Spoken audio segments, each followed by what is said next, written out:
ನಾವು ಕೆಲವೊಂದು ಕೆಲಸ ಮಾಡ್ತಾ ಇರ್ತೀವಿ, ರಿಸಲ್ಟ್ ಬರ್ತಾ ಇರಲ್ಲ. ಒಂದ್ಸಲನೂ ನಿಂತು ಕೇಳ್ಕೊಳ್ಳಲ್ಲ, ನಾನೇನು ಮಾಡ್ತಾ ಇದ್ದೀನಿ, ಇದರಿಂದ ರಿಸಲ್ಟ್ ಬರ್ತಾ ಇದೆಯಾ ಅಥವಾ ಮುಂದೆ ಬರುವ ಚಾನ್ಸಸ್ ಇದೆಯಾ. ಒಂದು ವೇಳೆ ರಿಸಲ್ಟ್ ಬರ್ತಾ ಇಲ್ಲ ಅಂದರೆ ಅದಕ್ಕೆ ಎನರ್ಜಿ ಕೊಡೋದನ್ನು, ಅದಕ್ಕೆ ಟೈಮ್ ಕೊಡೋದನ್ನು, ಅದಕ್ಕೆ ದುಡ್ಡು ಹಾಕೋದನ್ನು ನಿಲ್ಲಿಸ್ಲಿಕ್ಕೆ ನಮ್ಮ ಕೈಲಾಗುತ್ತಾ? ಸಂಕ್ ಕಾಸ್ಟ್ ಬಯಾಸ್ ಅಂತಿದೆ. ಇದು ಏನು ಹೇಳ್ತದಂದರೆ, ನಾವು ಈ ಕೆಲಸನ ಕಂಟಿನ್ಯೂ ಇಡೋಣ, ಮುಂದೆ ಇದರಿಂದ ದುಡ್ಡು ಬರ್ಬೋದು, ಆದರೆ ಇದಕ್ಕೆ ಮತ್ತೆ ದುಡ್ಡು ಹಾಕೋದನ್ನು, ಟೈಮ್ ಹಾಕೋದನ್ನು, ಎನರ್ಜಿ ಹಾಕೋದನ್ನು ನಿಲ್ಲಿಸೋಣ, ಮತ್ತೆ ಹಾಕಬಾರ್ದು. ಒಂದು ಉದಾಹರಣೆಗೆ ನಾವು ಲವ್ ಮಾಡೋರನ್ನು ನೋಡಿರ್ತೀವಿ. ನಾವೇ ಒಂದು ಲವ್ವಲ್ಲಿದ್ದರು, ನಮ್ಗೆ ಗೊತ್ತಿರುತ್ತೆ ನಮ್ಮ ಪಾರ್ಟ್ನರ್, ನಮ್ಮ ಲವರ್ ಚೀಟಿಂಗ್ ಮಾಡ್ತಾ ಇದ್ದಾರೆ ಅಂತ. ಆದರೂ 2 ವರ್ಷ ಲವ್ ಮಾಡಿದ್ದೀವಿ, ಇನ್ನೊಂದು 2-3 ತಿಂಗಳು ಕಾಯೋಣ ಅಂದ್ಕೊಂಡಿರ್ತೀವಿ. ಮತ್ತೆ ಟೈಮ್, ಎನರ್ಜಿ, ದುಡ್ಡು ಹಾಕ್ತಾನೆ ಇರ್ತೀವಿ. ಆಕೆ ಬೇರೊಂದು ರಿಲೇಷನ್ಶಿಪ್ಪಲ್ಲಿ ಇದ್ದಾಳೆ, ಆದರೂ ಟೈಮ್ ಕೊಡ್ತಾ ಇರ್ತೀವಿ. ಕೈ ತಪ್ಪು ಹೋಗಿದೆ, ಇನ್ನೂ ಇದಕ್ಕೆ ಟೈಮ್ ಕೊಡೋದನ್ನು, ಎನರ್ಜಿ ಕೊಡೋದನ್ನು ಬಿಡಬೇಕು. ನಾವು ಕೆಲವೊಂದು ಸಲ ನಿಲ್ಲೋದನ್ನು ಕಲಿಯಬೇಕಾಗ್ತದೆ. ಥಿಂಕ್ ಅಗೇನ್, ಈ ಬುಕ್ಕಲ್ಲಿ ಅನ್ಲರ್ನ್ ಅಂತ ಒಂದು ಶಬ್ದ ಬರ್ತದೆ. ಇದರ ಅರ್ಥ ಏನಂದರೆ, ಎಲ್ಲರೂ ಕಲಿತಾರೆ, ನಾವು ಕಲಿತಾನೆ ಇರ್ತೀವಿ, ಆದರೆ ಕೆಲವೊಂದು ಕಲಿಕೆನ, ಕಲ್ತಿದ್ದನ್ನು ಬಿಡಲಿಕ್ಕೆ ನಾವು ತಯಾರಿರಬೇಕಾಗ್ತದೆ.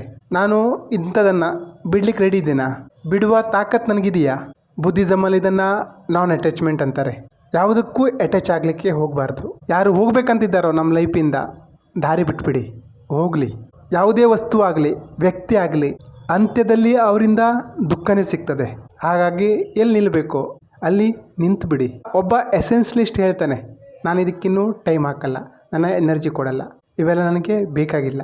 What is important right now, ಈಗೇನು ಅವಶ್ಯಕತೆ ಇದೆ, ಆ ಒಂದು ಕ್ಲಾರಿಟಿ ನಾವು ತರಬೇಕಾಗ್ತದೆ. ಒಬ್ಬ ಪರ್ಫೆಕ್ಟ್ ಎಸೆನ್ಷಿಯಲಿಸ್ಟ್ ಯಾವ ರೀತಿ ಇರ್ತಾನಂದರೆ, ಒಂದು ಹಾರ್ಡ್ ಎಕ್ಸಾಂಪಲ್ ಕೊಡ್ತೀನಿ ನೋಡಿ. ಪೀಟರ್ ಡೈಕರ್ ಅವ್ರ ಹೆಸರು ಕೇಳಿರ್ಬೇಕು ನೀವು, ಮ್ಯಾನೇಜ್ಮೆಂಟ್ ಗುರು ಅವರು. ಅವ್ರ ಹತ್ರ ಒಂದು ಸಲ ಫ್ಲೋ ಬುಕ್ನ ಆಥರ್ ಮೈಕಲ್ ಅವರು ಪೀಟರ್ನ ಅಪ್ರೋಚ್ ಮಾಡ್ತಾರಂತೆ. ಅಂದರೆ ಈ ಸಕ್ಸಸ್ಫುಲ್ ಜನರು ಯಾವ ರೀತಿ ಟೈಮ್ನ ಕರೆಕ್ಟಾಗಿ ಮ್ಯಾನೇಜ್ಮೆಂಟ್ ಮಾಡ್ತಾರೆ ಅದನ್ನು ತಿಳ್ಕೋಬೇಕು, ಅವರ ಇಂಟರ್ವ್ಯೂ ಮಾಡಬೇಕಂತ ಅವ್ರನ್ನ ಮೀಟ್ ಮಾಡ್ಲಿಕ್ಕೆ ಒಂದು ಸಲ ಹೋಗ್ತಾರಂತೆ.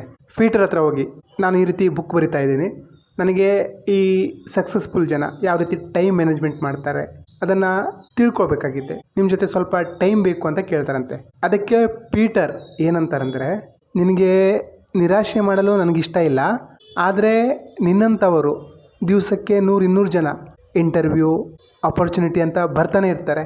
ನಾನು ಅಂಥವರೆಲ್ಲರನ್ನ ಕಾಲಡಿರುವಂತಹ ಡಸ್ಟ್ಬಿನ್ನಿಗೆ ಹಾಕ್ತೀನಿ ಅಂದ್ರಂತೆ. ಇದೇ ನನ್ನ ಟೈಮ್ ಪ್ರೊಡಕ್ಟಿವಿಟಿಯ ಕಾರಣ ಅಂದ್ರಂತೆ. ಅರ್ಥ ಆಯ್ತಾ?